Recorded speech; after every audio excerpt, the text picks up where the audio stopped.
1920 నుంచి ఇప్పటి వరకు దాదాపు 104 సంవత్సరాల అద్భుతమైనటువంటి చరిత్ర కలిగినటువంటి industry direct selling. It is not the fake industry and it is not the business of selling A soap, it is the business of giving a hope.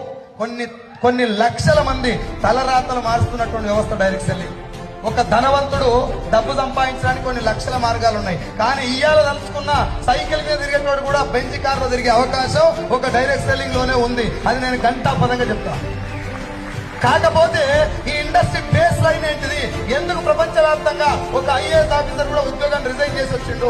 ఎందుకు ప్రపంచవ్యాప్తంగా ఆయమ్మ దగ్గర నుంచి మొదలు పెడితే ఇళ్లలో పనిచేసే పని మనిషి కూడా ₹1,00,000 వచ్చే అవకాశం ఇలా ఎట్లా ఉన్నది? ఏం చేస్తే డబ్బులు వస్తున్నాయి? ఒరే మార్కెటింగ్ అంటే టాలెంట్ కావాలి కదా, కమ్యూనికేషన్ కావాలి కదా, స్కిల్స్ కావాలి కదా. అవేమి లేకుండా కూడా డబ్బు ఎందుకు వస్తుందంటే ఈ ఇండస్ట్రీలో ఏదో పవర్ ఉన్నది. అది నీకు నాకు తెలవాలి. Yes or no? So direct selling అంటే ఏంటిది అని చెప్పే ముందు డైరెక్ట్ సెల్లింగ్ గురించి ఒక్క లైన్ సార్.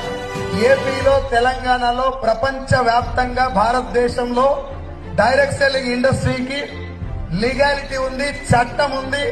ఇది ఫేక్ ఇండస్ట్రీ కాదు. ఈ ఇండస్ట్రీలో ఫేక్ కంపెనీలు ఉన్నాయి. Yes or no?